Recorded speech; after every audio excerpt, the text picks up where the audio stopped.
Hello, I'm Harley Shockey. I'm a senior at Wichita State University, and I will be sharing my research and thoughts over the issue of disproportionate minority contact, as well as possible solution to the problem. Disproportionate minority contact is the phenomenon in which minority populations, generally the youth, are unequally represented in statistics regarding contact with criminal justice officials. So what is the problem with DMC?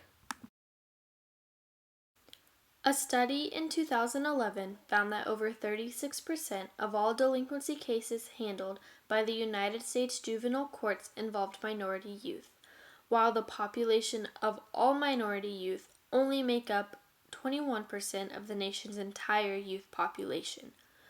When it's broken down, these numbers should be equal. What these numbers suggest instead is that youth of color commit more crime at rates much higher than white youth.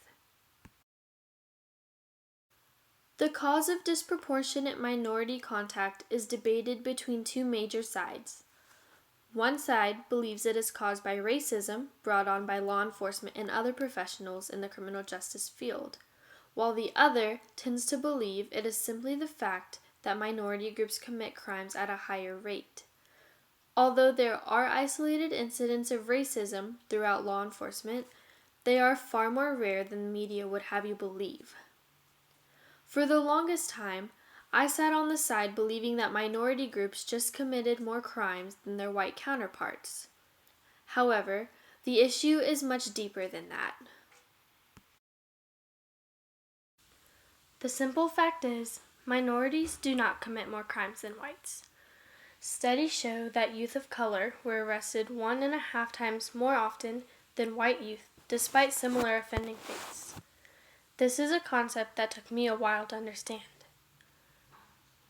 What this means is that a teen who is of African American, Hispanic, Asian, Pacific Islander, or Native American descent is 1.5 times more likely to be arrested for committing the same crime their white friend committed.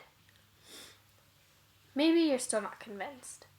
In 2003, a national survey on drug use and health by the Substance Abuse and Mental Health Services Administration found that white youth are just as likely, if not more so, to be involved with illegal drug use and distribution.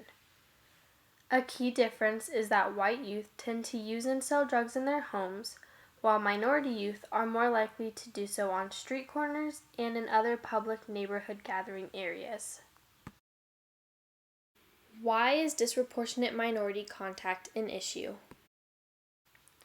Disproportionate minority contact is a problem because it enters minority youth into the revolving door of the justice system. The concept is difficult to prove but almost impossible to deny. Whether white or minority, the more system contact that members of the youth have, the more of a negative impact it has on their lives overall. By studying trends in youth contact with the juvenile system, it is clear that the more contact they had in younger years, the more likely they were to become adult offenders. This concept is difficult to prove because we cannot do a side-by-side analysis of how a child's life would fare based on various amounts of contact with the criminal justice system, and it would be highly unethical to conduct research studying the results of repeatedly putting children in situations which keeps them involved in the juvenile justice system. Minority youth are much more likely to be arrested, detained, and eventually transferred to an adult prison than white youth. Minority youth are also more likely to be tried as adults and sentenced to adult prison. One year, 3/4 of the 4,100 new admissions to adult penitentiaries were made up of minority youth. That is insane. At those rates, it's no wonder we have the issue of prison overcrowding. If we diverted minority youth offenders the same as we do with white youth offenders, we could drastically decrease the overall prison population, which in turn saves our country money. What is currently being done? The Juvenile Justice and Delinquency Prevention Act was established in 1974 and more recently authorized with bipartisan support. The JJDPA is based on the idea that children should be guarded by federal standards for care and custody, while also keeping the safety of the community in mind. There are 4 major requirements of the Juvenile Justice and Delinquency Prevention Act, one of those being the reduction of the disproportionate minority contact. States are required to assess disproportionate contact of youth of color from every major step from arrest through the confinement. Supporters of this act believe that it would end the 2-tier juvenile justice system that gives whites restorative sanctions and locks up minorities, and will furthermore increase equality. Failure to make a good faith effort in rectifying racial inequalities results in a 20% cut in federal funds and the reallocation of the remaining funds toward meeting compliance standards. 20% may not be a staggering amount in some cases. However, it continues to send a clear message that changes need to be made. According to the Office of Juvenile Justice and Delinquency Prevention, reduction in disproportionate minority contact can only happen with comprehensive assessments that include 5 important phases. The first is identification. DMC as a whole must be identified and responsibility must be taken. The second is assessment and diagnosis. The third is intervention. Fourth, evaluation. And fifth is continual monitoring.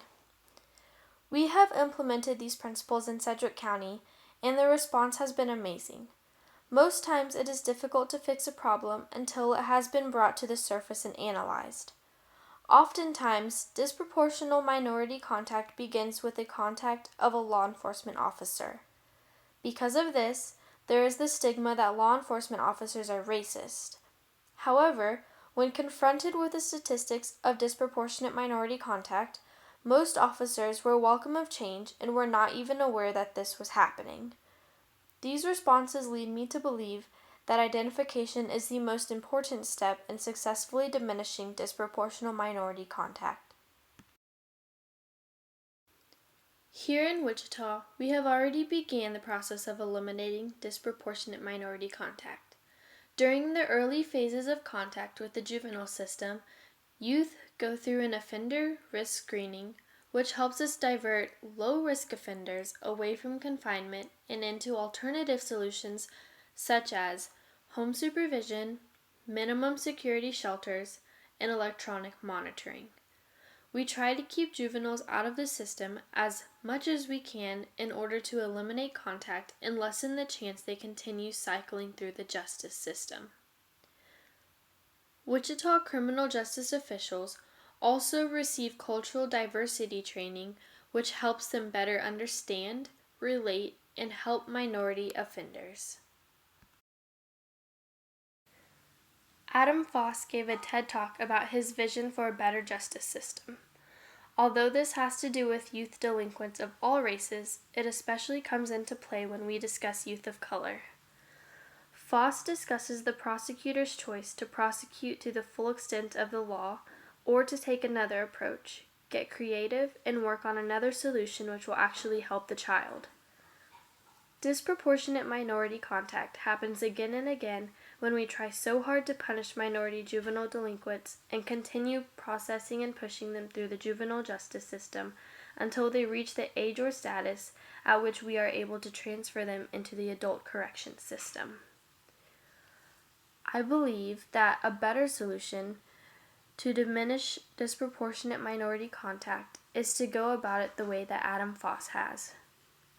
We must get creative, and we must be willing to put in the work up front in order to save the lives of children.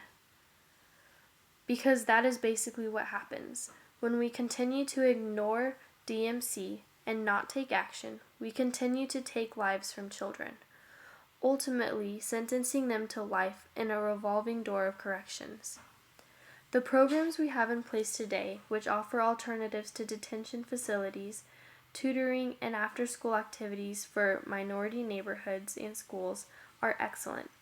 However, we need to work on educating our public about disproportionate minority contact. We must take a big step and really discuss the core issues so that both sides of the table understand what is at stake. The truth is that disproportionate minority contact is not caused by racist cops, nor is it caused by a large amount of crime committed by minority youth. DMC is caused by lack of education, and the only way to save our youth is to begin by educating ourselves.